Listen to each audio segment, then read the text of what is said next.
Today, psychology is defined as the scientific study of behavior and mental processes. Philosophical interest in the mind and behavior dates back to the ancient civilizations of Egypt, Persia, Greece, China, and India. For a condensed overview, see the Timeline of Psychology article. The history of psychology as a scholarly study of the mind and behavior dates back to the ancient Greeks. There is also evidence of psychological thought in ancient Egypt. Psychology was a branch of philosophy until the 1870s, when it developed as an independent scientific discipline in Germany and the United States. Psychology borders on various other fields including physiology, neuroscience, artificial intelligence, sociology, anthropology, as well as philosophy and other components of the humanities. Psychology as a self-conscious field of experimental study began in 1879, when Wilhelm Wundt founded the first laboratory dedicated exclusively to psychological research in Leipzig, Germany. Wundt was also the first person to refer to himself as a psychologist. Other important early contributors to the field include Hermann Ebbinghaus, a pioneer in the study of memory, William James, the American father of pragmatism, and Ivan Pavlov, who developed the procedures associated with classical conditioning. Soon after the development of experimental psychology, various kinds of applied psychology appeared. Stanley Hall brought scientific pedagogy to the United States from Germany in the early 1880s. John Dewey's educational theory of the 1890s was another example. Also in the 1890s, Hugo Münsterberg began writing about the application of psychology to industry, law, and other fields. Lightner Witmer established the first psychological clinic in the 1890s. James McKeen Cattell adapted Francis Galton's anthropometric methods to generate the first program of mental testing in the 1890s.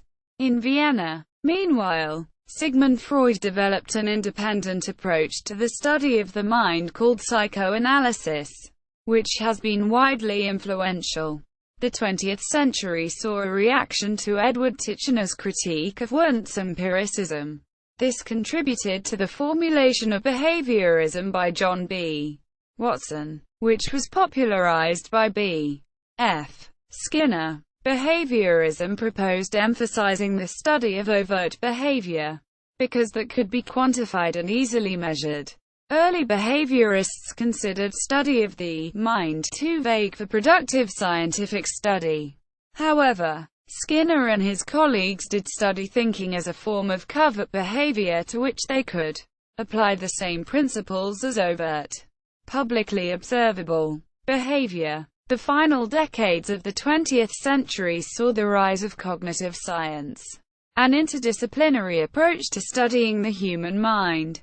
Cognitive science again considers the mind as a subject for investigation, using the tools of evolutionary psychology, linguistics, computer science, philosophy, behaviorism, and neurobiology. This form of investigation has proposed that a wide understanding of the human mind is possible, and that such an understanding may be applied to other research domains, such as artificial intelligence. Early psychological thought. Many cultures throughout history have speculated on the nature of the mind, heart, soul, spirit, brain, etc. For instance, in ancient Egypt, the Edwin Smith papyrus contains an early description of the brain, and some speculations on its functions, though in a medical, surgical context. Though other medical documents of ancient times were full of incantations and applications meant to turn away disease-causing demons and other superstition, the Edwin Smith papyrus gives remedies to almost 50 conditions and only 2 contain incantations to ward off evil. Ancient Greek philosophers, from Thales, Florida, 550 BC, through even to the Roman period, developed an elaborate theory of what they termed the souche, from which the first half of psychology is derived, as well as other psychological terms, nous, thumos, logistikon, etc. The most influential of these are the accounts of Plato, especially in the Republic, Pythagoras, and of Aristotle, especially Peripsyches, better known under its Latin title, De Anima. Hellenistic philosophers, viz., the Stoics and Epicureans, diverged from the classical Greek tradition in several important ways, especially in the concern with questions of the physiological basis of the mind. The Roman physician Galen addressed these issues most elaborately and influentially of all. The Greek tradition influenced some Christian and Islamic thought on the topic. In the Judeo-Christian tradition, the Manual of Discipline, from the Dead Sea Scrolls, ca. 21 BC to 61 AD, notes the division of human nature into two temperaments. Walter Freeman proposes that Thomism is the philosophical system explaining cognition that is most compatible with neurodynamics.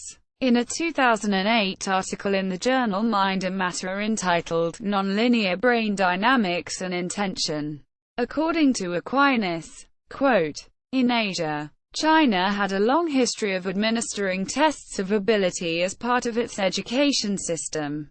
In the 6th century AD, Lin Xi carried out an early experiment, in which he asked people to draw a square with one hand and at the same time draw a circle with the other, ostensibly to test people's vulnerability to distraction. Some have claimed that this is the first psychology experiment, and, therefore, the beginnings of psychology as an experimental science. India, too, had an elaborate theory of the self in its Vedanta philosophical writings. Medieval Muslim physicians also developed practices to treat patients suffering from a variety of diseases of the mind. Ahmed ibn Sal al-Balkhi, 850–934, was among the first, in this tradition, to discuss disorders related to both the body and the mind, arguing that, if the NAFS psyche gets sick, the body may also find no joy in life and may eventually develop a physical illness. Al-Balkhi recognized that the body and the soul can be healthy or sick, or balanced or imbalanced. He wrote that imbalance of the body can result in fever, headaches and other bodily illnesses, while imbalance of the soul can result in anger, anxiety, sadness and other NAFS-related symptoms. He recognized two types of what we now call depression. One caused by known reasons such as loss or failure, which can be treated psychologically, and the other caused by unknown reasons, possibly caused by physiological reasons, which can be treated through physical medicine.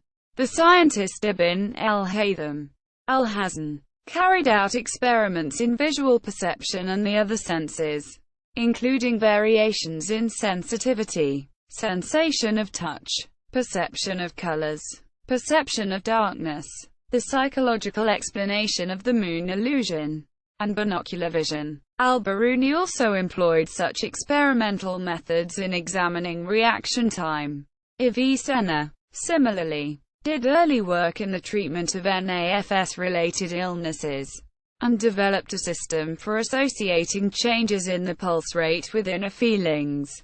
Avicenna also described phenomena we now recognize as neuropsychiatric conditions, including hallucination, insomnia, mania, nightmare, melancholia, dementia, epilepsy, paralysis, stroke, vertigo and tremor. Other medieval thinkers who discussed issues related to psychology included Ibn Sirin, who wrote a book on dreams and dream interpretation, Al-Kindi, Al-Kindis, who developed forms of music therapy, Ali ibn Sal-Raban al-Tabari, who developed Al-Ilaj-al-Nafs, sometimes translated as psychotherapy, Al-Farabi, Al-Farabius, who discuss subjects related to social psychology and consciousness studies, Ali ibn Abbas al-Majasi, Haley Abbas, described neuroanatomy and neurophysiology.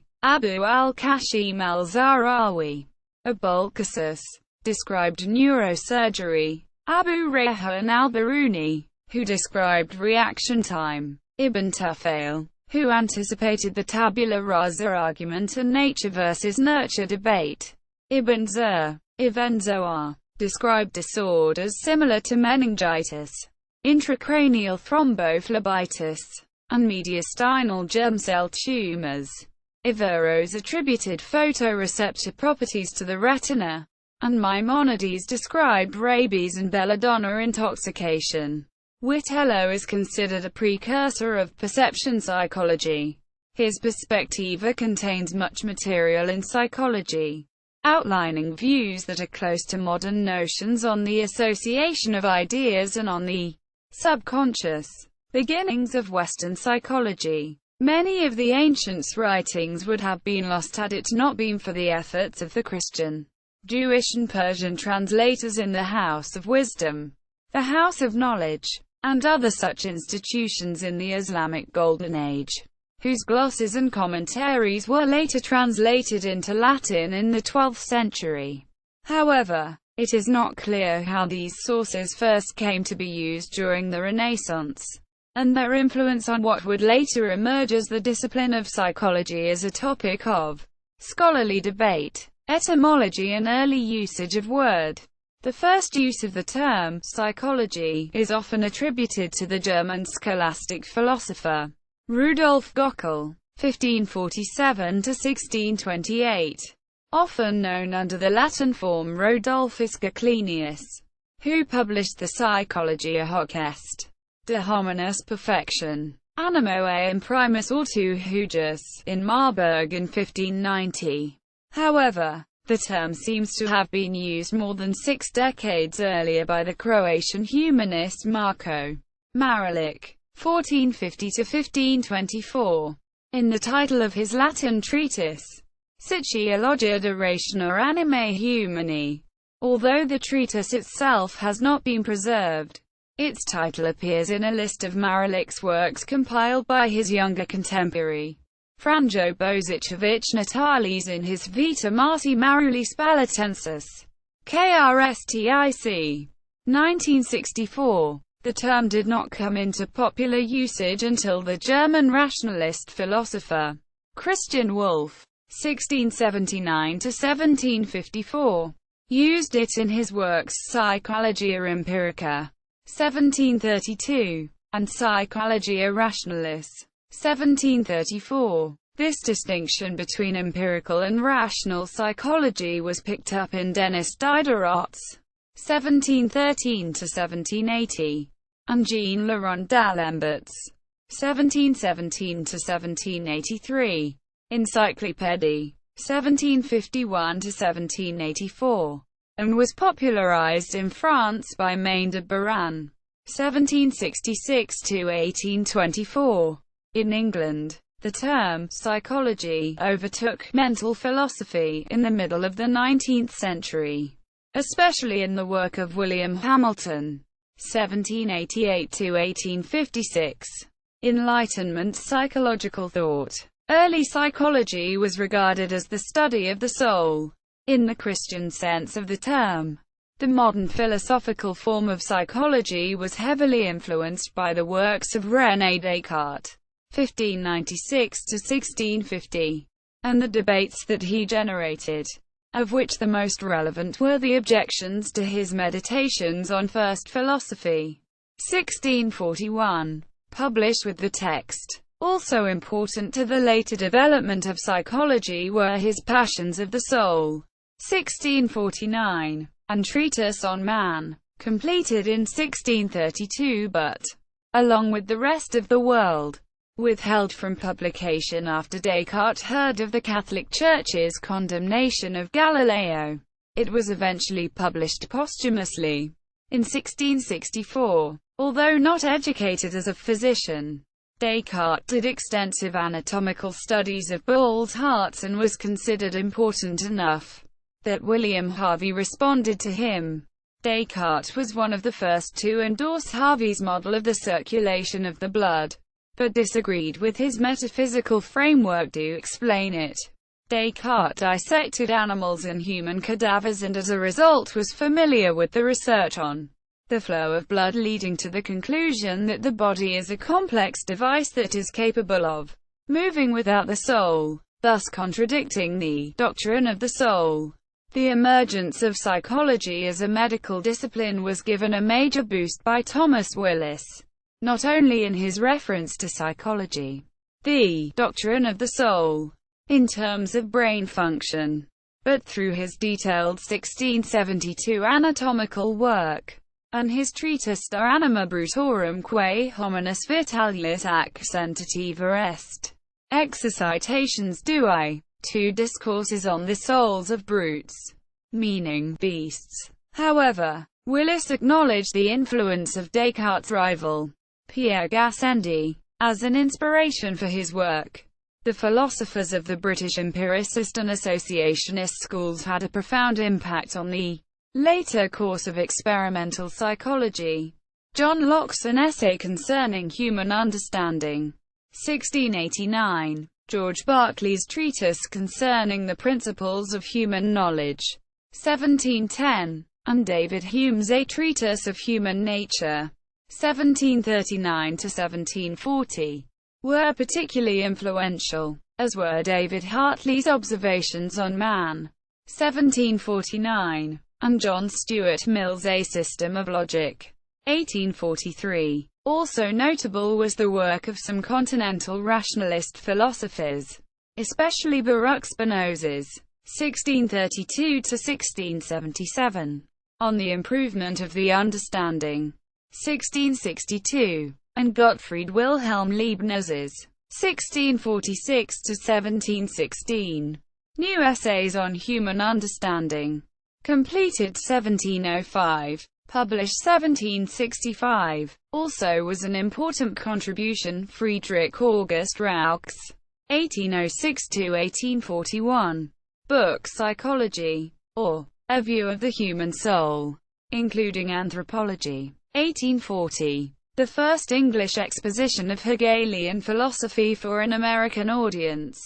The Danish philosopher Søren Kierkegaard also influenced the humanistic, existential, and modern psychological schools with his works The Concept of Anxiety, 1844, and The Sickness unto Death, 1849. Transition to contemporary psychology. Also influential on the emerging discipline of psychology were debates surrounding the efficacy of mesmerism, a precursor to hypnosis, and the value of phrenology.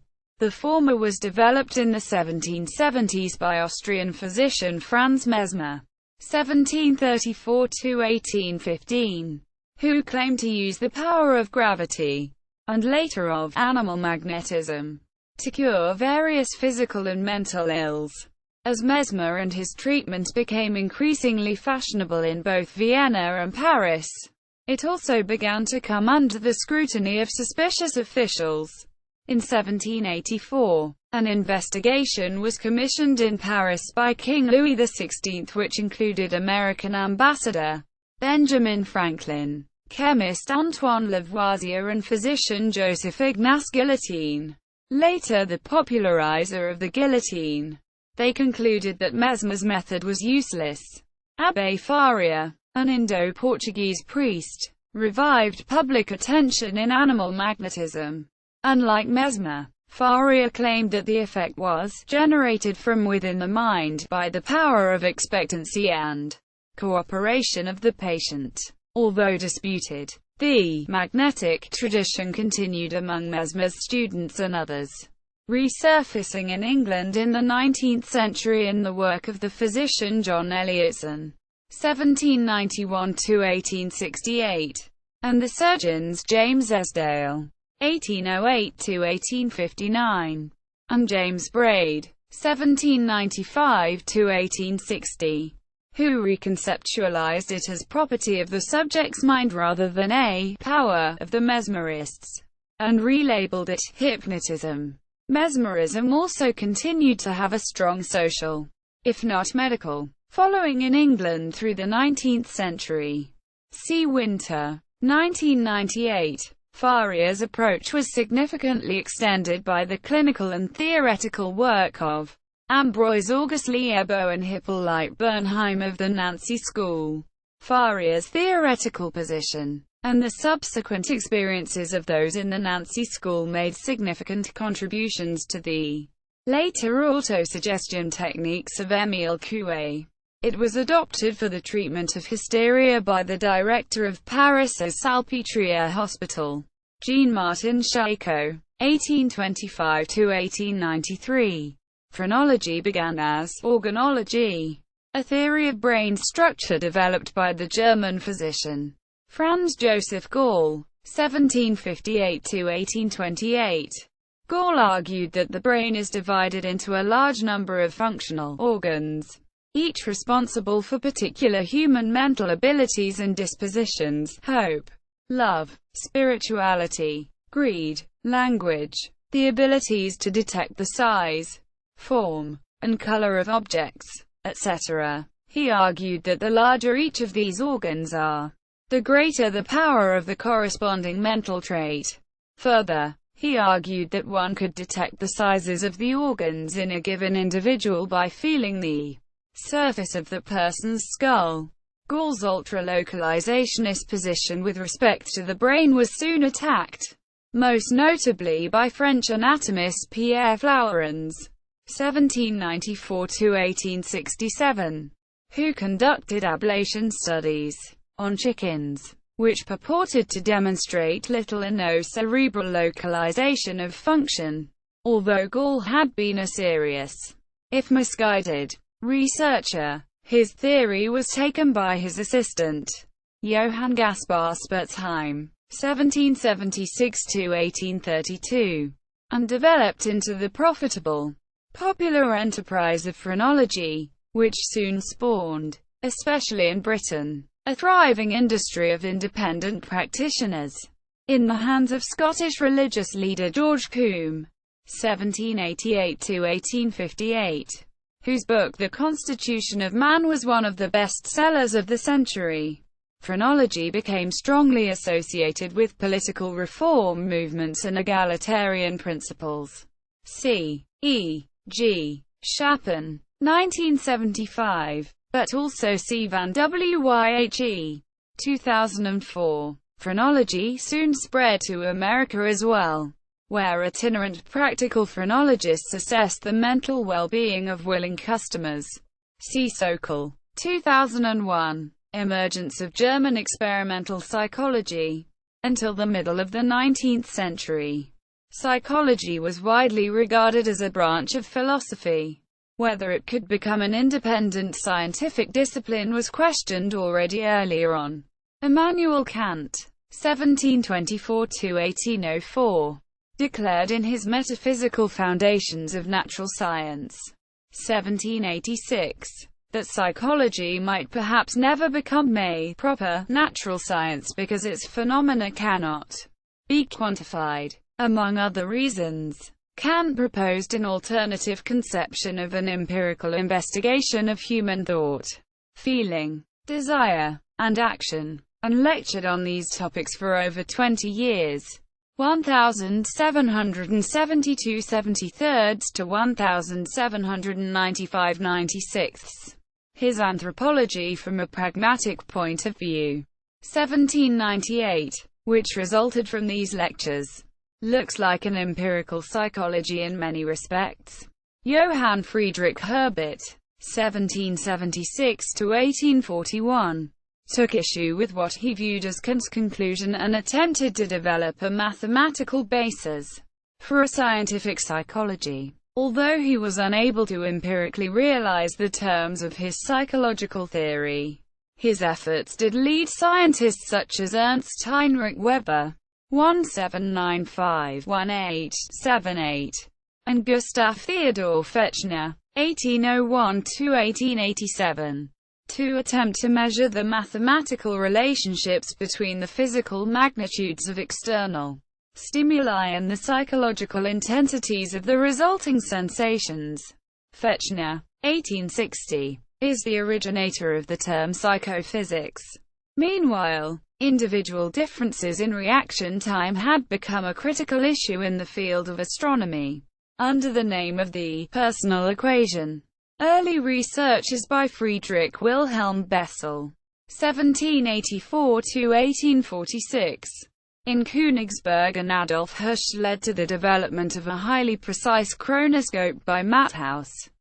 That, in turn, was based on a design by Charles Wheatstone for a device that measured the speed of artillery shells. Edgell and Symes, 1906. Other timing instruments were borrowed from physiology, e.g., Carl Ludwig's kymograph, and adapted for use by the Utrecht ophthalmologist Franciscus Donders, 1818–1899, and his student Johann Jacob de Jager in measuring the duration of simple mental decisions. The 19th century was also the period in which physiology, including neurophysiology, professionalized and saw some of its most significant discoveries. Among its leaders were Charles Bell, 1774–1843, and François Magendie, 1783–1855, who independently discovered the distinction between sensory and motor nerves in the spinal column. Johannes Müller, 1801–1855, who proposed the doctrine of specific nerve energies. Émile Dubois-Raymond, 1818–1896, who studied the electrical basis of muscle contraction. Pierre-Paul Broca, 1824–1880, and Karl Wernicke, 1848–1905, who identified areas of the brain responsible for different aspects of language, as well as Gustav Fritsch, 1837–1927, Edward Hitzig, 1839–1907, and David Ferrier, 1843–1924, who localized sensory and motor areas of the brain.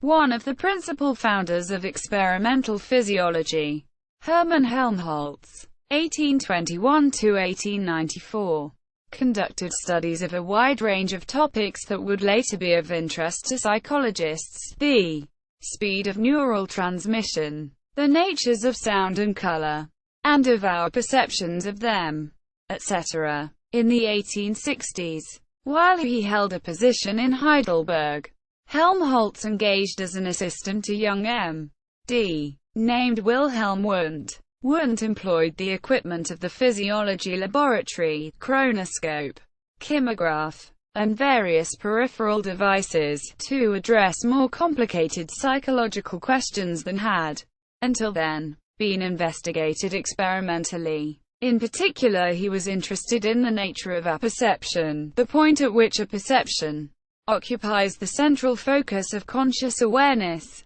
In 1874, Wundt took up a professorship in Zurich, where he published his landmark textbook, Grundzüge der physiologischen Psychologie, Principles of Physiological Psychology, 1874, moving to a more prestigious professorship in Leipzig in 1875. Wundt founded a laboratory specifically dedicated to original research in experimental psychology. In 1879, the first laboratory of its kind in the world. In 1883, he launched a journal in which to publish the results of his and his students' research, Philosophische Studien, Philosophical Studies. For more on Wundt, see E.G. Bringman and Tweeney, 1980, Reber and Robinson, 2001. Wundt attracted a large number of students not only from Germany, but also from abroad. Among his most influential American students were G. Stanley Hall, who had already obtained a Ph.D. from Harvard under the supervision of William James McKeen Cattell, who was Wundt's first assistant, and Frank Angell, who founded laboratories at both Cornell and Stanford. The most influential British student was Edward Bradford Titchener, who later became professor at Cornell. Experimental psychology laboratories were soon also established at Berlin by Karl Stumpf (1848–1936), and at Göttingen by Georg Elias Müller (1850–1934), another major German experimental psychologist of the era, though he did not direct his own research institute, was Hermann Ebbinghaus (1850–1909). Psychoanalysis. Experimentation was not the only approach to psychology in the German-speaking world at this time. Starting in the 1890s, employing the case study technique, the Viennese physician Sigmund Freud developed and applied the methods of hypnosis, free association, and dream interpretation to reveal putatively unconscious beliefs and desires that he argued were the underlying causes of his patients' hysteria. He dubbed this approach psychoanalysis. Freudian psychoanalysis is particularly notable for the emphasis it places on the course of an individual's sexual development in pathogenesis. Psychoanalytic concepts have had a strong and lasting influence on Western culture, particularly on the arts, although its scientific contribution is still a matter of debate. Both Freudian and Jungian psychology revealed the existence of compartmentalized thinking, in which some behavior and thoughts are hidden from consciousness, yet operative as part of the complete personality. Hidden agendas, a bad conscience, or a sense of guilt, are examples of the existence of mental processes in which the individual is not conscious, through choice or lack of understanding, of some aspects of their personality and subsequent behavior. Psychoanalysis examines mental processes which affect the ego. An understanding of these theoretically allows the individual greater choice and consciousness, with a healing effect in neurosis and occasionally in psychosis, both of which Richard von Krafft-Ebing defined as diseases of the personality. Carl G. Jung was an associate of Freud's who later broke with him over Freud's emphasis on sexuality, working with concepts of the unconscious first noted during the 1800s by John Stuart Mill, Krafft-Ebing, Pierre Janet, Theodor Flournoy and others. Jung defined four mental functions which relate to and define the ego: the conscious self, sensation, which tell consciousness that something is there; feelings, which consist of value judgments, and motivate our reaction to what we have sensed; intellect, an analytic function that compares the sensed event to all known others and gives it a class and category, allowing us to understand a situation within a historical process, personal or public; and intuition, a mental function with access to deep behavioral patterns, being able to suggest unexpected solutions or predict unforeseen consequences, as if seeing around corners, as Jung put it. Jung insisted on an empirical psychology on which theories must be based on facts and not on the psychologist's projections or expectations. Early American psychology. Around 1875, the Harvard physiology instructor, as he then was, William James, opened a small experimental psychology demonstration laboratory for use with his courses. The laboratory was never used at the time for original research, and so controversy remains as to whether it is to be regarded as the first experimental psychology laboratory or not. In 1878, James gave a series of lectures at Johns Hopkins University entitled The Senses and the Brain and Their Relation to Thought, in which he argued, contra Thomas Henry Huxley, that consciousness is not epiphenomenal, but must have an evolutionary function, or it would not have been naturally selected in humans. The same year James was contracted by Henry Holt to write a textbook on the new experimental psychology. If he had written it quickly, it would have been the first English-language textbook on the topic. It was 12 years, however, before his two-volume The Principles of Psychology would be published. In the meantime, textbooks were published by George Trumbull Ladd of Yale, 1887, and James Mark Baldwin, then of Lake Forest College, 1889. In 1879, Charles Sanders Peirce was hired as a philosophy instructor at Johns Hopkins University.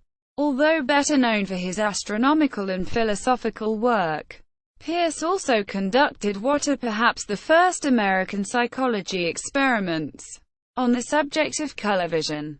Published in 1877 in the American Journal of Science.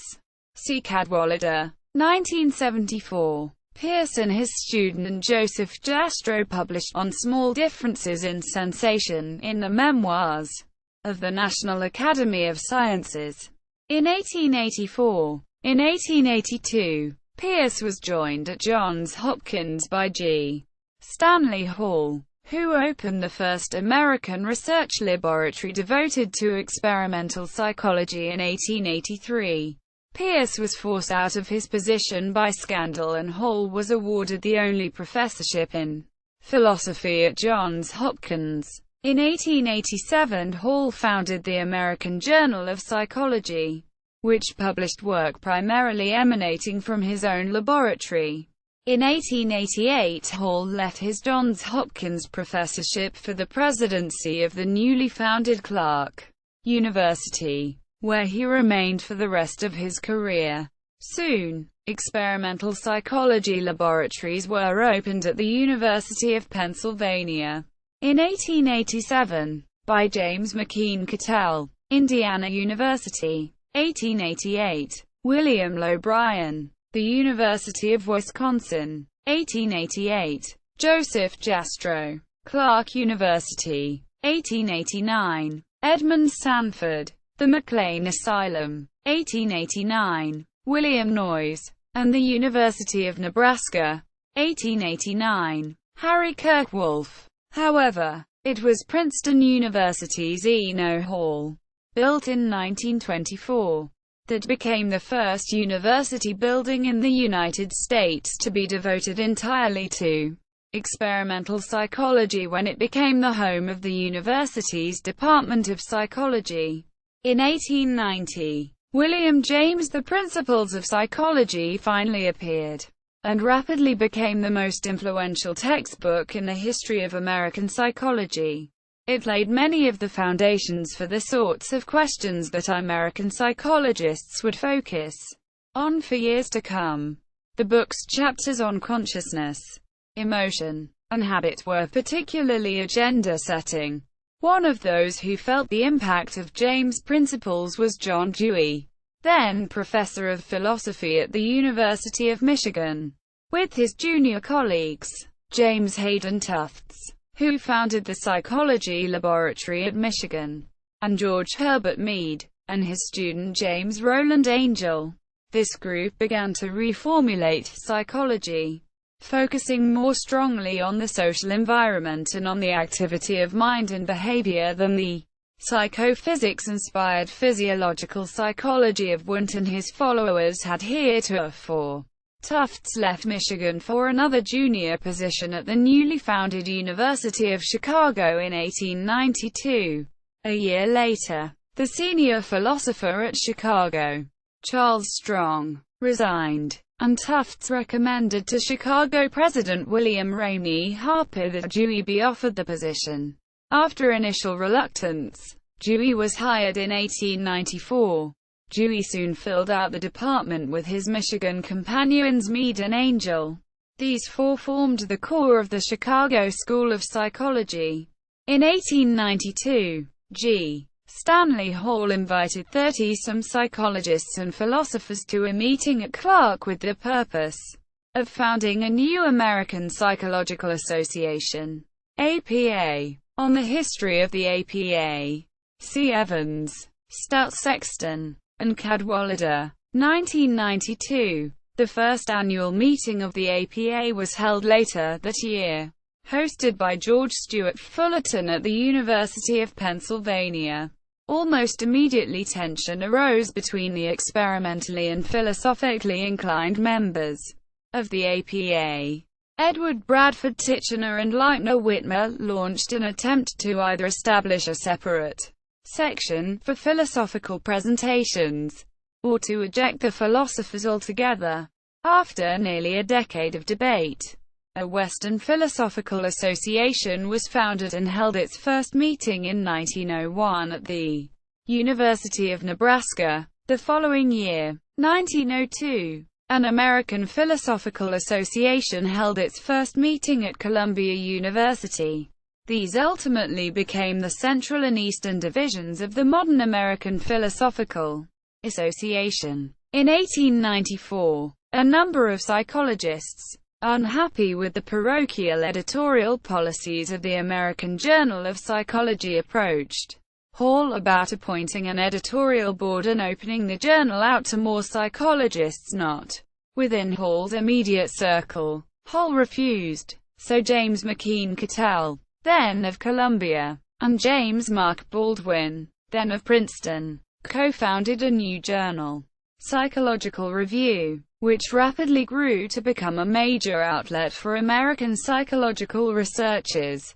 Beginning in 1895, James Mark Baldwin, Princeton, Hopkins, and Edward Bradford Titchener, Cornell, entered into an increasingly acrimonious dispute over the correct interpretation of some anomalous reaction time findings that had come from the Wundt laboratory. Originally reported by Ludwig Longley and James McKeen Cattell. In 1896, James Roland Angell and Addison W. Moore, Chicago, published a series of experiments in Psychological Review appearing to show that Baldwin was the more correct of the two.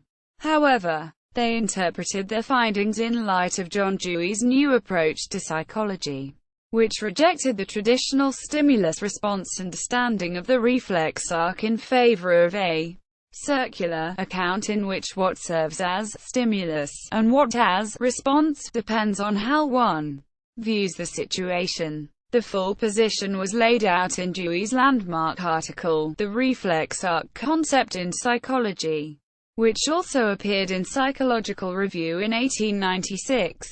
Titchener responded in Philosophical Review, 1898, 1899, by distinguishing his austere, structural approach to psychology from what he termed the Chicago group's more applied, functional approach, and thus began the first major theoretical rift in American psychology between structuralism and functionalism. The group at Columbia, led by James McKeen Cattell, Edward L. Thorndike, and Robert S.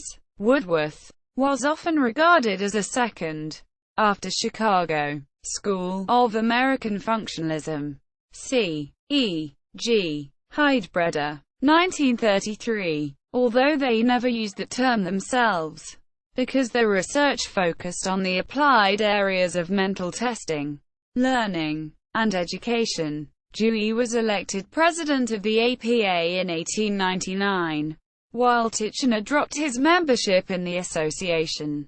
In 1904, Titchener formed his own group, eventually known as the Society of Experimental Psychologists.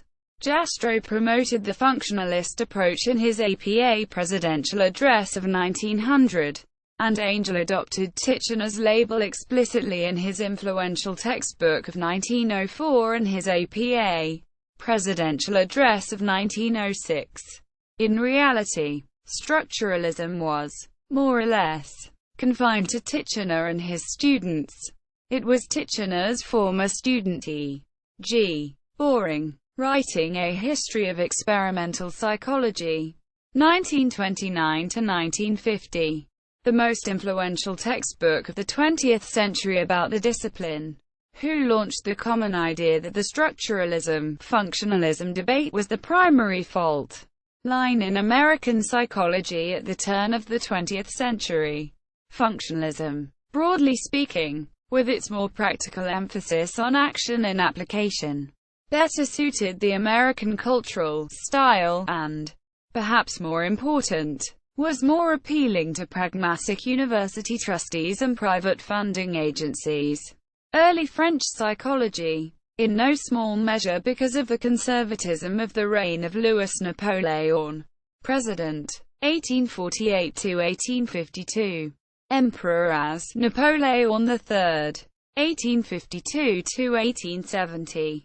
Academic philosophy in France through the middle part of the 19th century was controlled by members of the eclectic and spiritualist schools, led by figures such as Victor Cousin, 1792–1867, Théodore Jouffroy, 1796–1842, and Paul Janet, 1823–1899.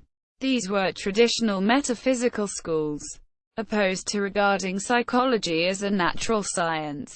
With the ouster of Napoleon III after the debacle of the Franco-Prussian War, new paths, both political and intellectual, became possible. From the 1870 forward, a steadily increasing interest in positivist, materialist, evolutionary, and deterministic approaches to psychology developed, influenced by, among others, the work of Hippolyte Taine, 1828–1893, E.G. de l'Intelligence, 1870, and Théodule Ribot, 1839–1916, E.G. La Psychologie Anglaise Contemporaine, 1870. In 1876, Ribot founded Revue Philosophique, the same year as Mind was founded in Britain, which for the next generation would be virtually the only French outlet for the new psychology. Plus, 1997. Although not a working experimentalist himself, Ribot's many books were to have profound influence on the next generation of psychologists. These included especially his L'Hérédité psychologique, 1873, and La psychologie allemande contemporaine, 1879. In the 1880s, Ribot's interests turned to psychopathology, writing books on disorders of memory, 1881, Will, 1883, and Personality, 1885, and where he attempted to bring to these topics the insights of general psychology. Although in 1881 he lost a Sorbonne professorship in the history of psychological doctrines to traditionalist Jules Souery, 1842–1915. From 1885 to 1889 he taught experimental psychology at the Sorbonne. In 1889 he was awarded a chair at the Collège de France in experimental and comparative psychology, which he held until 1896. Nicholas, 2002. France's primary psychological strength lay in the field of psychopathology. The chief neurologist at the Salpêtrière Hospital in Paris, Jean-Martin Charcot, 1825–1893, had been using the recently revived and renamed, see above, practice of hypnosis to experimentally produce hysterical symptoms in some of his patients. Two of his students, Alfred Binet, 1857–1911, and Pierre Janet, 1859–1947, adopted and expanded this practice in their own work. In 1889, Binet and his colleague Henry Bonus, 1830–1921, co-founded, at the Sorbonne, the first experimental psychology laboratory in France.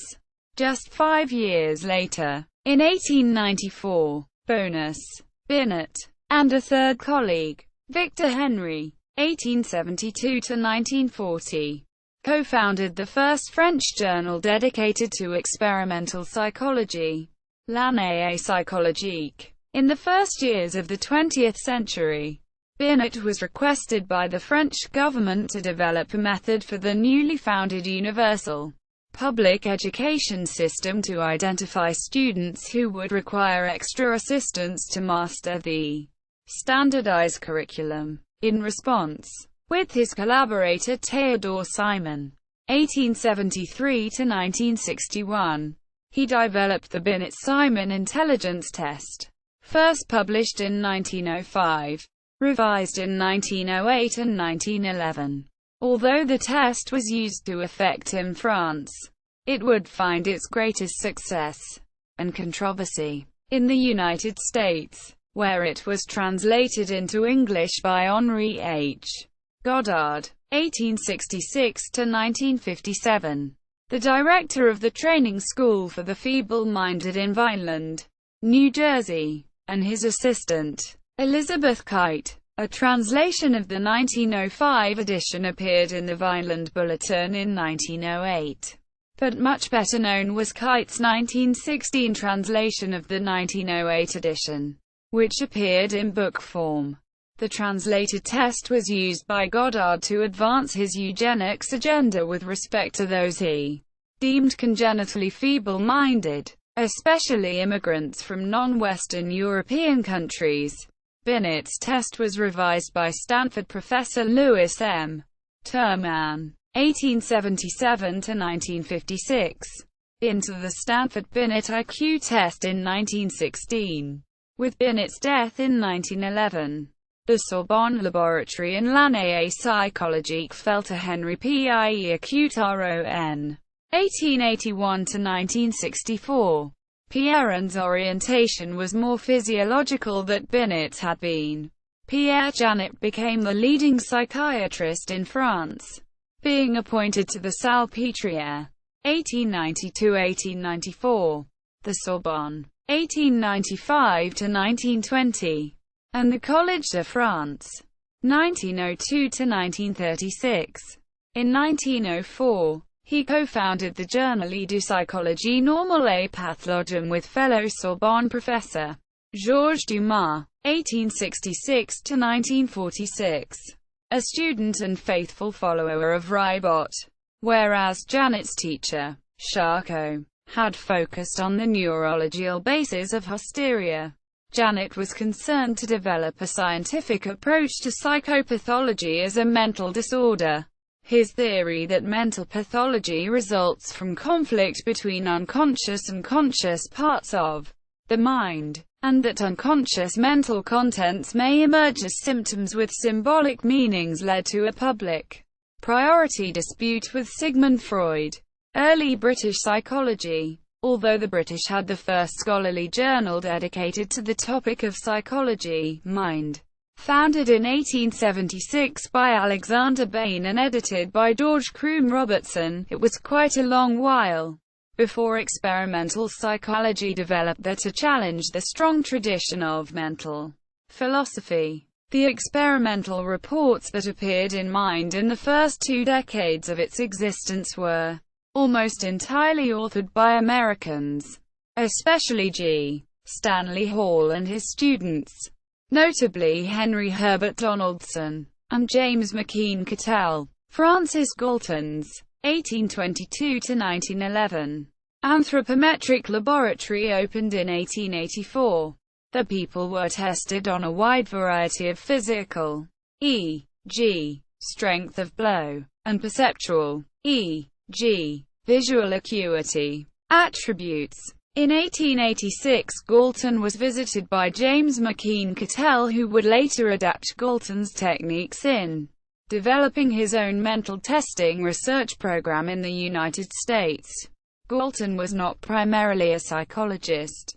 However, the data he accumulated in the anthropometric laboratory primarily went towards supporting his case for eugenics. To help interpret the mounds of data he accumulated, Galton developed a number of important statistical techniques, including the precursors to the scatter plot and the product moment correlation coefficient, later perfected by Carl Pearson, 1857–1936. Soon after, Charles Spearman, 1863–1945, developed the correlation-based statistical procedure of factor analysis in the process of building a case for his two-factor theory of intelligence.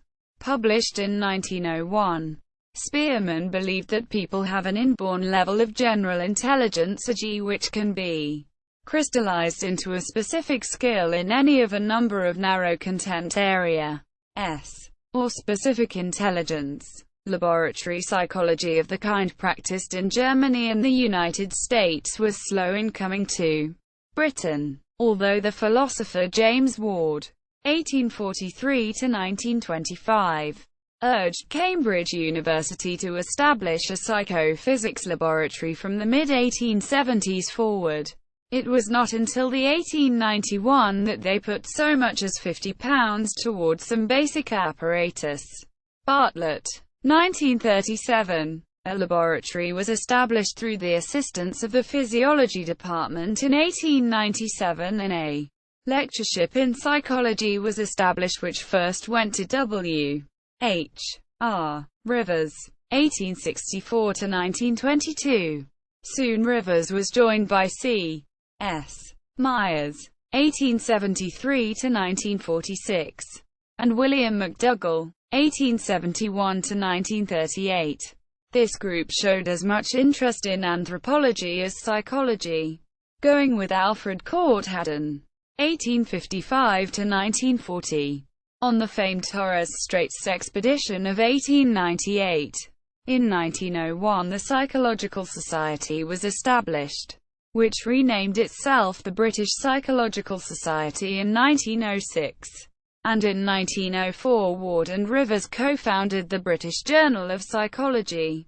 Second-generation German psychology. Würzburg School. In 1896, one of Wundt's former Leipzig laboratory assistants, Oswald Kulp, 1862–1915, founded a new laboratory in Würzburg. Kulp soon surrounded himself with a number of younger psychologists, most notably Natsisak, 1871–1946, Karl Bühler, 1879–1963, Ernst Durr, 1878–1913, Karl Marby, 1869–1953, and Henry Jackson Watt, 1879–1925.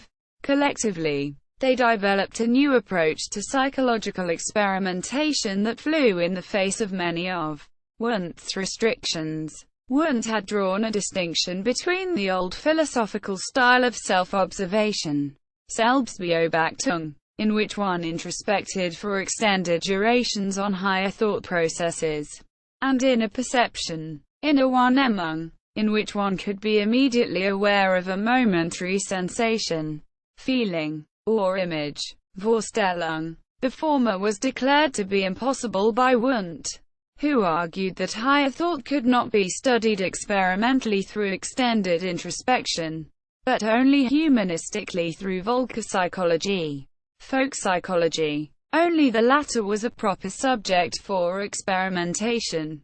The Würzburgers, by contrast, designed experiments in which the experimental subject was presented with a complex stimulus, for example a Nietzschean aphorism or a logical problem, and after processing it for a time, for example interpreting the aphorism or solving the problem, retrospectively reported to the experimenter all that had passed through his consciousness during the interval. In the process, the Würzburgers claimed to have discovered a number of new elements of consciousness, over and above Wundt's sensations, feelings, and images, including Bewusstseinslagen, Consciousness, Bewusstheiten, awarenesses, and Gedanken, thoughts. In the English language literature, these are often collectively termed imageless thoughts, and the debate between Wundt and the Würzburgers, the imageless thought controversy. Wundt referred to the Würzburgers' studies as sham experiments and criticized them vigorously.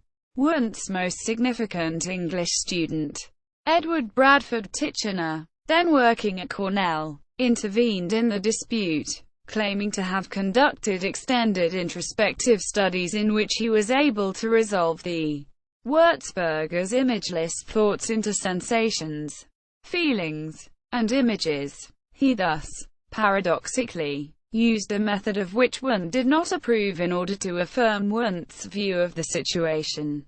The imageless thought debate is often said to have been instrumental in undermining the legitimacy of all introspective methods in experimental psychology and, ultimately, in bringing about the behaviorist revolution in American psychology. It was not without its own delayed legacy. However, Herbert A. Simon, 1981, cites the work of one Würzburg psychologist in particular, Otto Sells, 1881–1943, for having inspired him to develop his famous problem-solving computer algorithms, such as logic theorist and general problem solver, and his thinking out loud method for protocol analysis. In addition, Karl Popper studied psychology under Bühler and Sells, and appears to have brought some of their influence, unattributed, to his philosophy of science, Gestalt psychology, whereas the Würzburgers debated with Wundt mainly on matters of method. Another German movement, centered in Berlin, took issue with the widespread assumption that the aim of psychology should be to break consciousness down into putative, basic elements. Instead, they argued that the psychological whole has priority and that the parts are defined by the structure of the whole, rather than vice versa. Thus, the school was named Gestalt, a German term meaning approximately form or configuration. It was led by Max Wertheimer, 1880–1943, Wolfgang Kohler, 1887–1967, and Kurt Hofke, 1886–1941. Wertheimer had been a student of Austrian philosopher Christian von Ehrenfels, 1859–1932, who claimed that in addition to the sensory elements of a perceived object, there is an extra element which, though in some sense derived from the organization of the standard sensory elements, is also to be regarded as being an element in its own right. He called this extra element Gestaltqualität, or form quality. For instance, when one hears a melody, one hears the notes plus something in addition to them which binds them together into a tune, the Gestaltqualität. It is the presence of this Gestaltqualität which, according to von Ehrenfels, allows a tune to be transposed to a new key, using completely different notes, but still retain its identity. Wertheimer took the more radical line that what is given me by the melody does not arise as a secondary process from the sum of the pieces as such. Instead, what takes place in each single part already depends upon what the whole is. 1925–1938. In other words, one hears the melody first and only then may perceptually divide it up into notes. Similarly in vision, one sees the form of the circle first, it is given immediately, i.e., its apprehension is not mediated by a process of part summation. Only after this primary apprehension might one notice that it is made up of lines or dots as stars. Gestalt theory was officially initiated in 1912 in an article by Wertheimer on the phi phenomenon, a perceptual illusion in which two stationary but alternately flashing lights appear to be a single light moving from one location to another.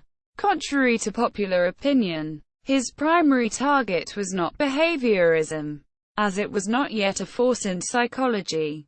The aim of his criticism was, rather, the atomistic psychologies of Hermann von Helmholtz, 1821–1894, Wilhelm Wundt, 1832–1920, and other European psychologists of the time. The two men who served as Wertheimer's subjects in the phi experiment were Kohler and Hofke. Kohler was an expert in physical acoustics, having studied under physicist Max Planck, 1858–1947, but had taken his degree in psychology under Karl Stumpf, 1848–1936. Hofke was also a student of Stumpfer's, having studied movement phenomena and psychological aspects of rhythm. In 1917 Kohler, 1917–1925, published the results of 4 years of research on learning in chimpanzees. Kohler showed contrary to the claims of most other learning theorists, that animals can learn by sublime insight into the structure of a problem, over and above the associative and incremental manner of learning that Ivan Pavlov (1849–1936) and Edward Lee Thorndike (1874–1949) had demonstrated with dogs and cats, respectively. The terms structure and organization were focal for the Gestalt psychologists. Stimuli were said to have a certain structure, to be organized in a certain way, and that it is to this structural organization, rather than to individual sensory elements, that the organism responds. When an animal is conditioned, it does not simply respond to the absolute properties of a stimulus, but to its properties relative to its surroundings. To use a favorite example of collars, if conditioned to respond in a certain way to the lighter of two gray cards, the animal generalizes the relation between the two stimuli rather than the absolute properties of the conditioned stimulus.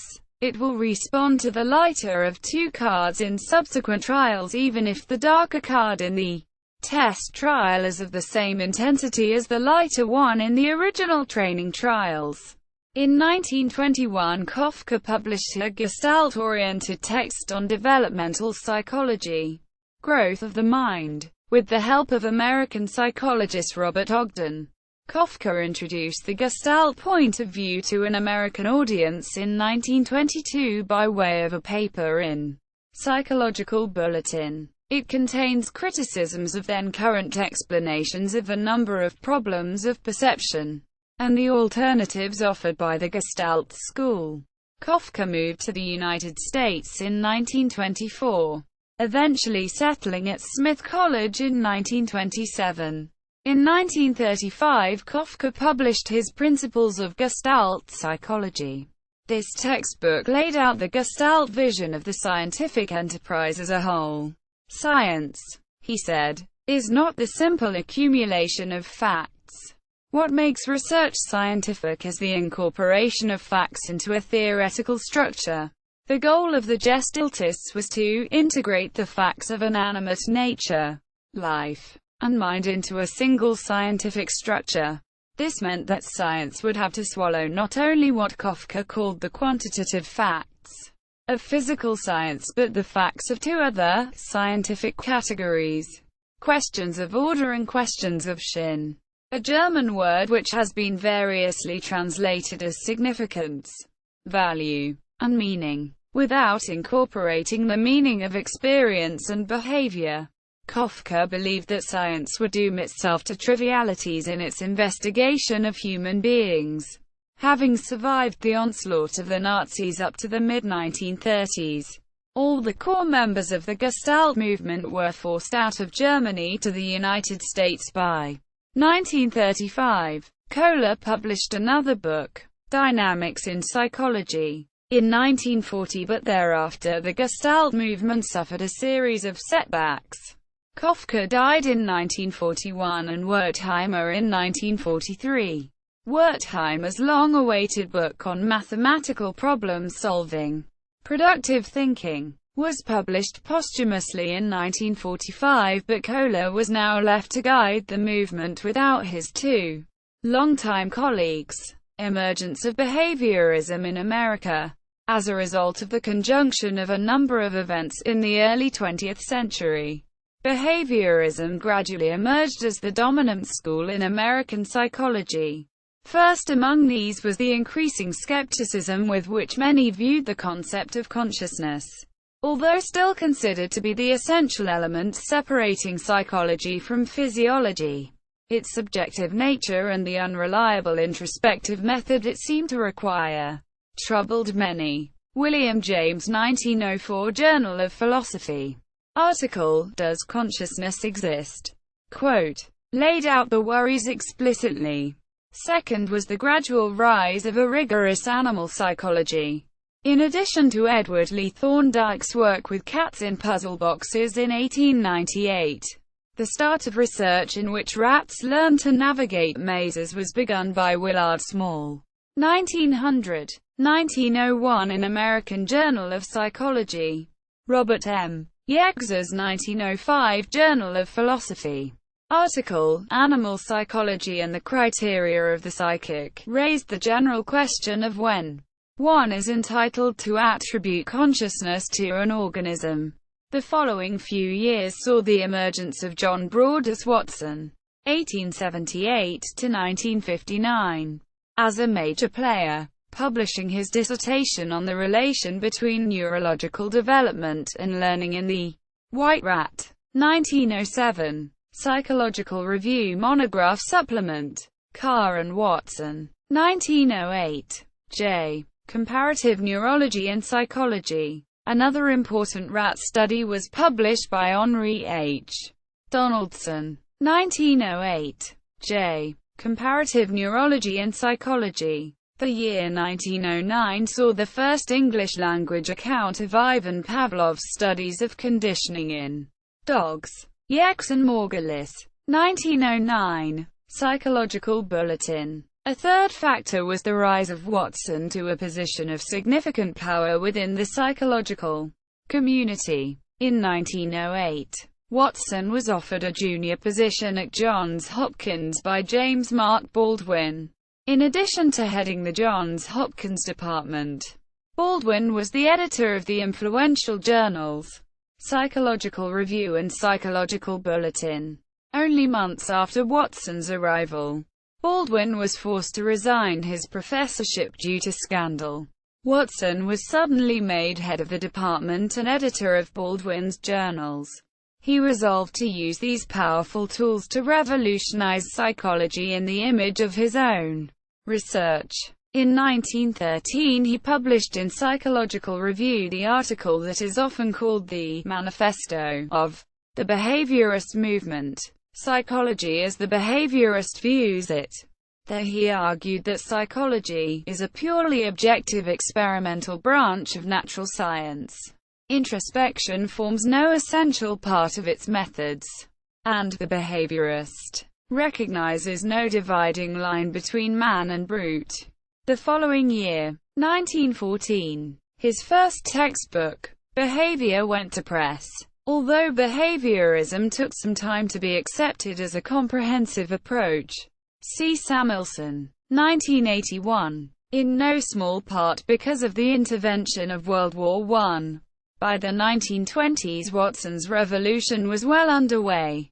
The central tenet of early behaviorism was that psychology should be a science of behavior, not of the mind, and rejected internal mental states such as beliefs, desires, or goals. Watson himself, however, was forced out of Johns Hopkins by scandal in 1920. Although he continued to publish during the 1920s, he eventually moved on to a career in advertising. C. Kuhn. 1994. Among the behaviorists who continued on, there were a number of disagreements about the best way to proceed. Neo-behaviorists such as Edward C. Tolman, Edwin Guthrie, Clark L. Hull, and B. F. Skinner debated issues such as 1. Whether to reformulate the traditional psychological vocabulary in behavioral terms or discard it in favor of a wholly new scheme. 2. Whether learning takes place all at once or gradually. 3. Whether biological drives should be included in the new science in order to provide a motivation for behavior. And 4. To what degree any theoretical framework is required over and above the measured effects of reinforcement and punishment on learning. By the late 1950s, Skinner's formulation had become dominant, and it remains a part of the modern discipline under the rubric of behavior analysis. Its application, applied behavior analysis, has become one of the most useful fields of psychology.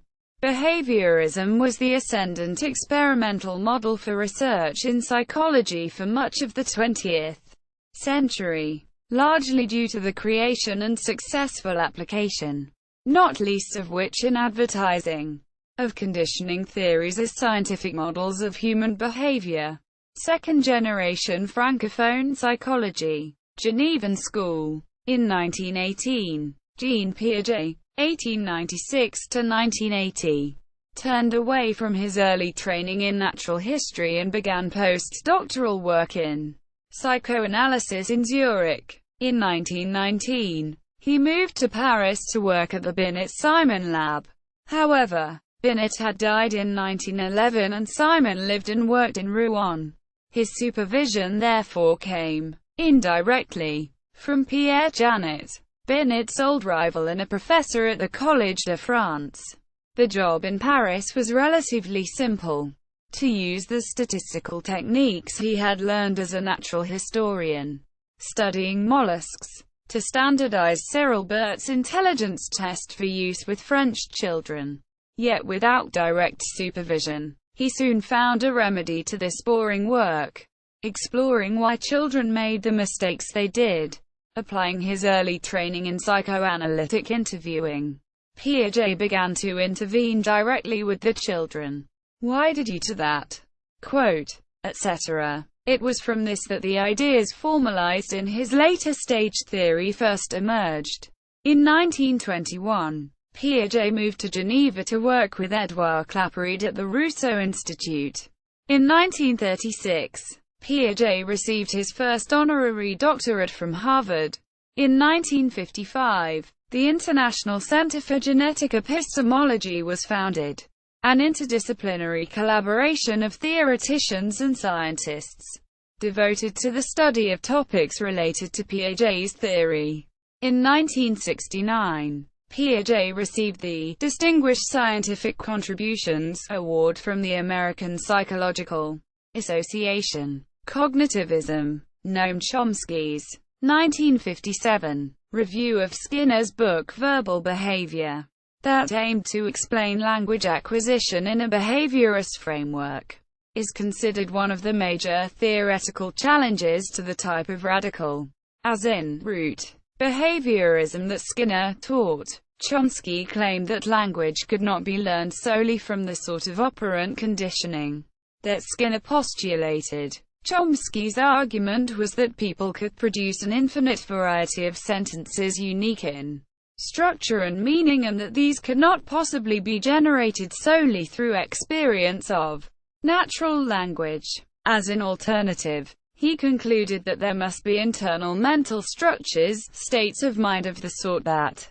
behaviorism rejected as illusory. The issue is not whether mental activities exist. It is whether they can be shown to be the causes of behavior. Similarly, work by Albert Bandura showed that children could learn by social observation, without any change in overt behavior, and so must, according to him, be accounted for by internal representations. The rise of computer technology also promoted the metaphor of mental function as information processing. This, combined with the scientific approach to studying the mind, as well as a belief in internal mental states, led to the rise of cognitivism as the dominant model of the mind.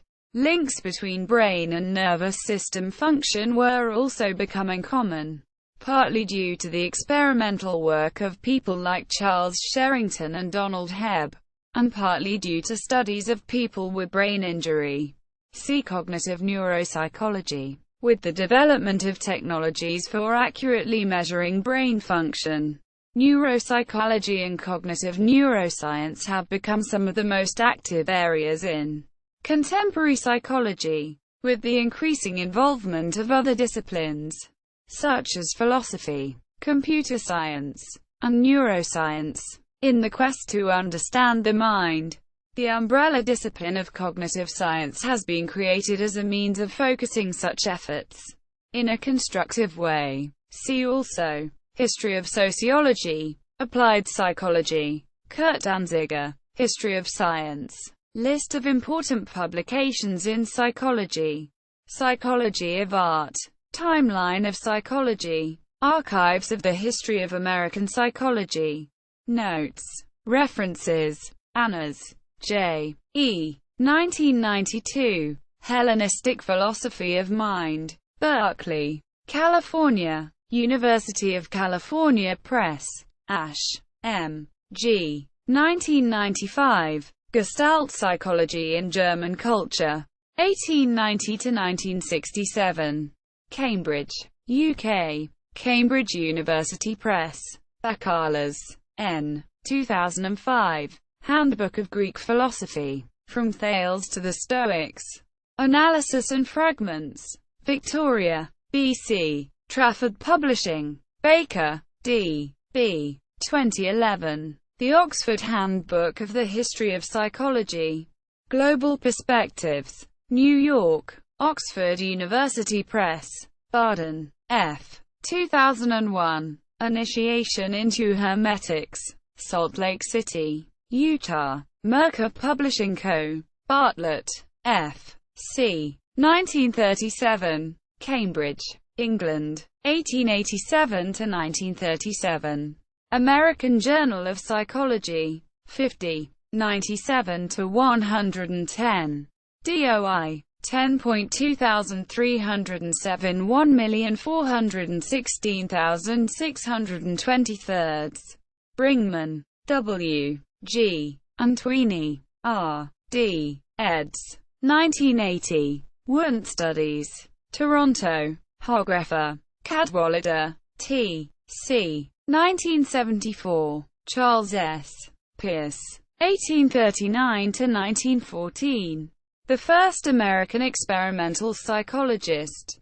Journal of the * History of the Behavioral Sciences. 10. 291–298.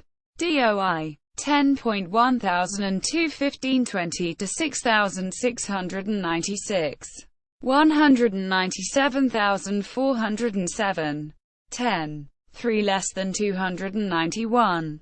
8 JHBS 2,300,100,304 greater than 3.0. Co.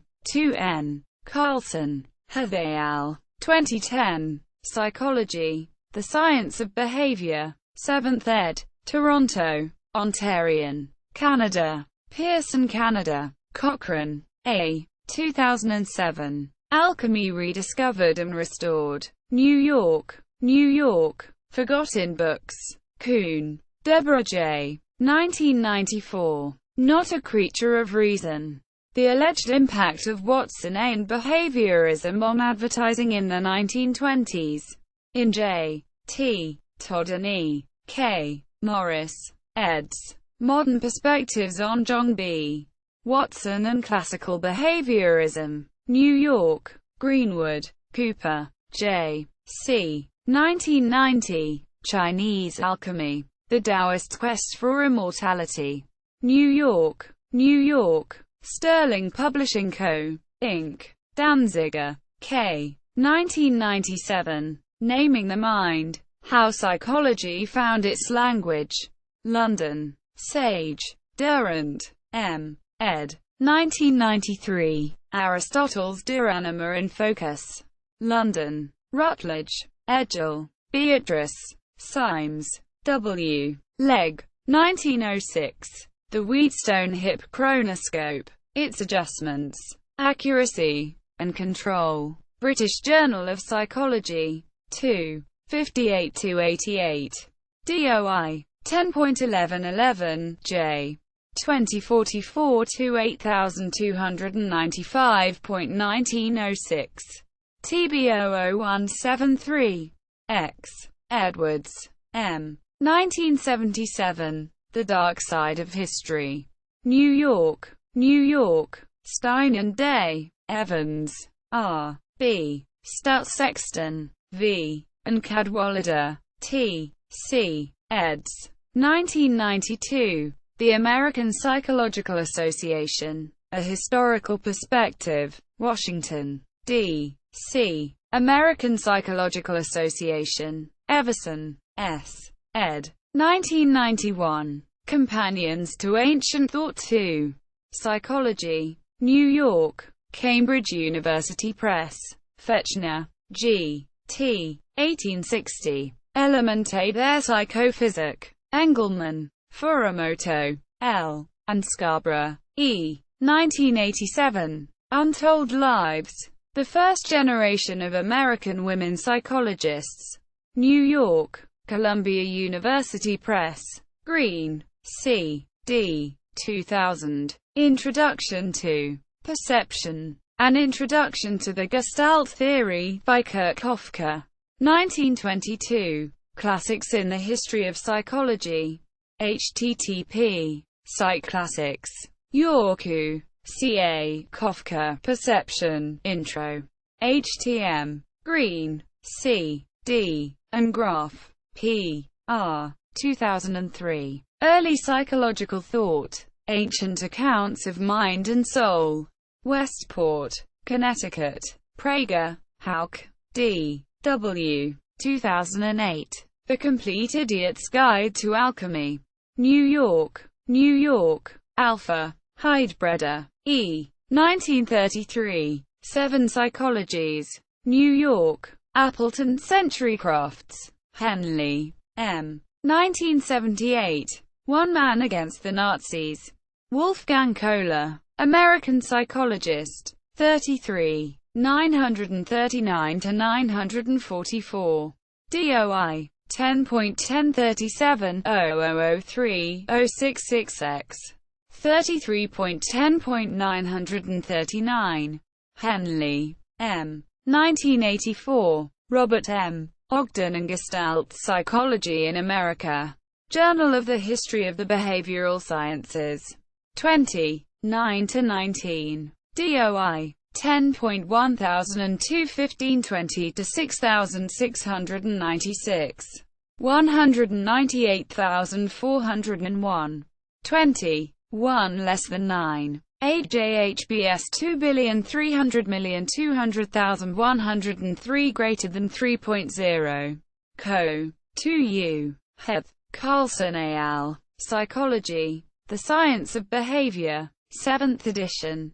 2009. Hollister, C. W. and Bennett, J. 1990. Medieval Europe. A Short History. New York, New York. McGraw-Hill College. Jarzombeck, M. 2000. The Psychologizing of Modernity. Cambridge.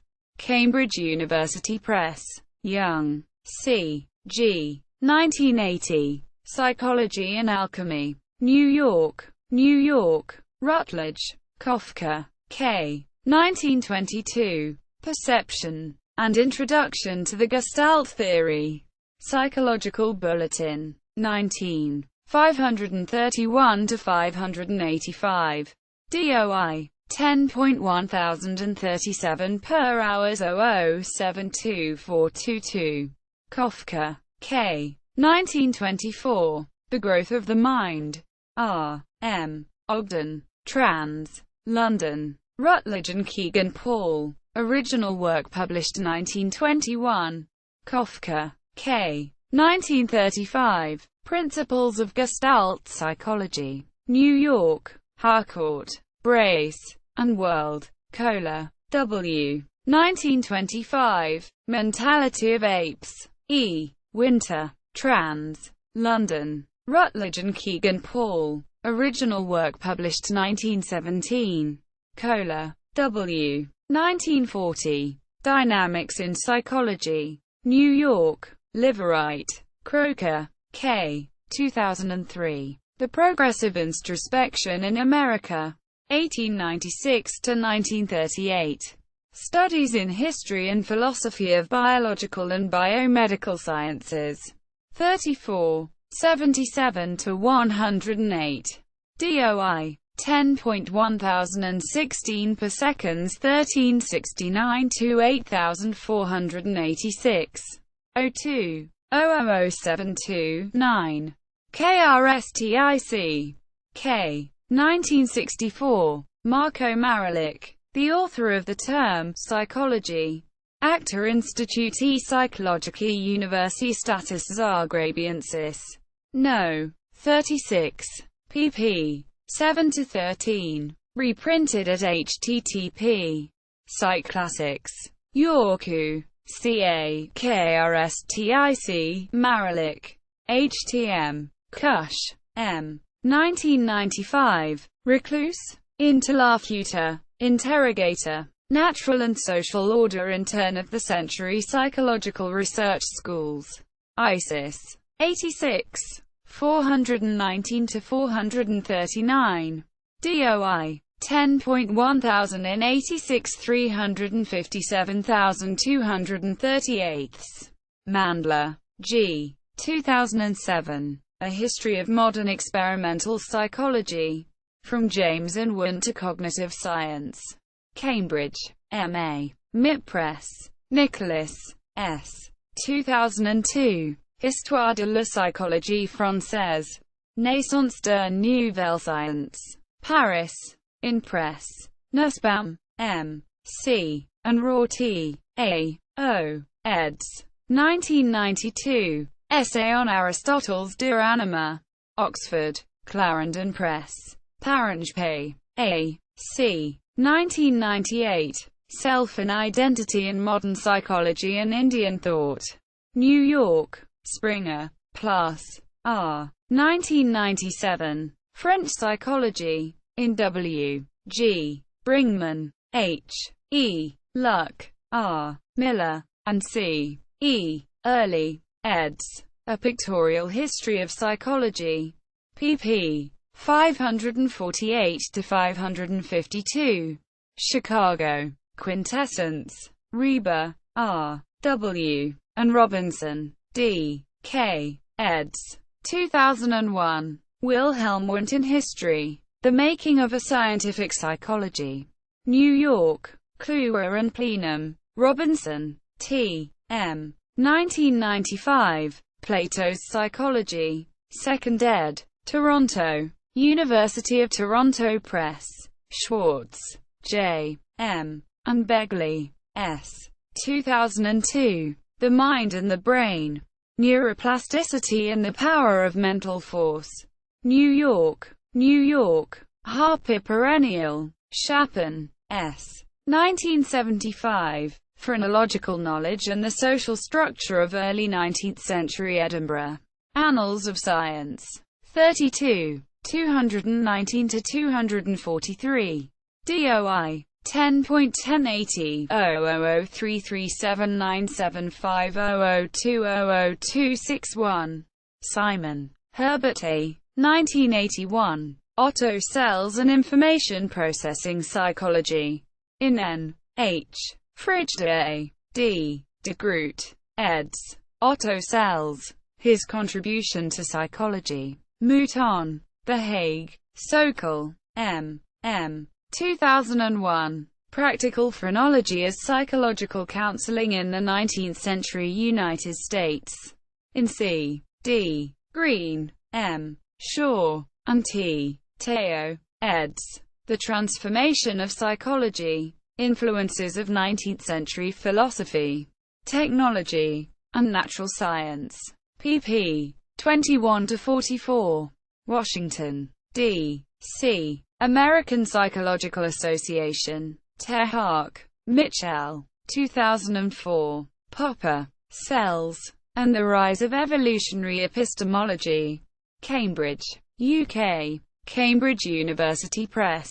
3 Initiates. 1940. The Kybalion. Chicago, Illinois. Yogi Publication Society. Vanderi IJK. p. 2005. Medicine and Philosophy in Classical Antiquity. Doctors and Philosophers on Nature, Soul, Health and Disease. New York. New York. Cambridge University Press. Van Wye J. 2004. Phrenology and the Origins of Scientific Naturalism. Aldershot. Hants. UK. Vidal. F. 2011. The Sciences of the Soul.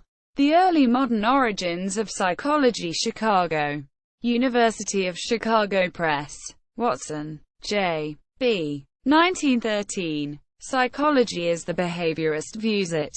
Quote. Psychological Review. 20. 158–177. DOI. 10.1037 per hours 00744428.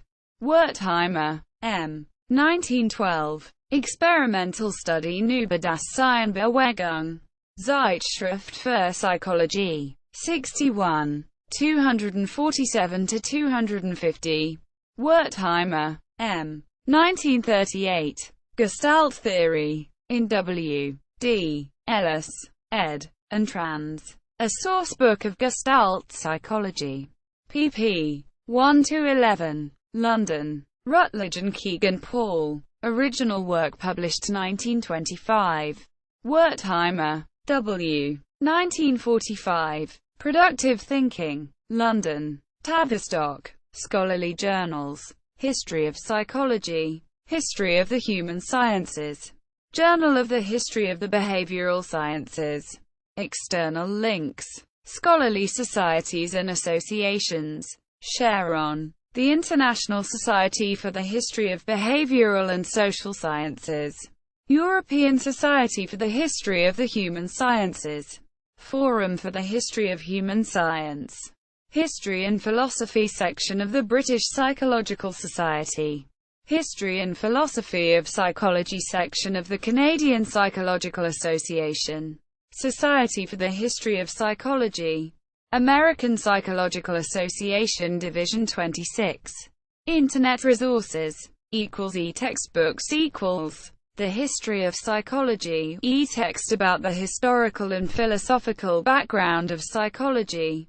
By C. George Bowery. Mind and Body. René Descartes to William James. E-text by Robert H. Wozniak. History of Psychology textbook chapter. Collections of primary source texts Classics in the History of Psychology, online full texts of 250 plus historically significant primary source articles, chapters, and books. Ed. By Christopher D. Green. Fondation Jean Piaget, collection of primary sources by and secondary sources about Jean Piaget, in French. Edited by Jean-Jacques Ducret and Wolfgang Schachner. The Mead Project, collection of writings by George Herbert Mead and other related thinkers. E. G. Dewey, James. Baldwin, Cooley, Veblen, Sapir. Ed. By Lloyd Gordon Ward and Robert Throop. Sir Francis Galton. F. R. S. William James Site. Ed. By Frank Pajaz. History of Phrenology on the Web. Ed. By Don van Wye. Frederick Bartlett Archive, a collection of Bartlett's own writings and related material maintained by Brady Waggoner, Gerard Duveen and Alex Gillespie. Collections of secondary scholarship on the history of psychology. History and Theory of Psychology, a print archive, open access online depository of articles on the history and theory of psychology. Advances in the History of Psychology, blog edited by Jeremy Berman of York University, Toronto, Canada. Advised by Christopher D. Green. Websites of physical archives. The Archives of the History of American Psychology, large collection of documents and objects at the University of Akron. Directed by David Baker. Archives of the American Psychological Association, directed by Wade Pickren. Archives of the British Psychological Society. Multimedia resources. An Academy in Crisis. The hiring of James Mark Baldwin and James Gibson Hume at the University of Toronto in 1889. 40 Min. Video documentary by Christopher D. Green. Toward a School of Their Own. The Prehistory of American Functionalist Psychology. 64 Min. Video documentary by Christopher D. Green. This Week in the History of Psychology. 30-episode podcast series by Christopher D. Green. BPS Origins Timeline.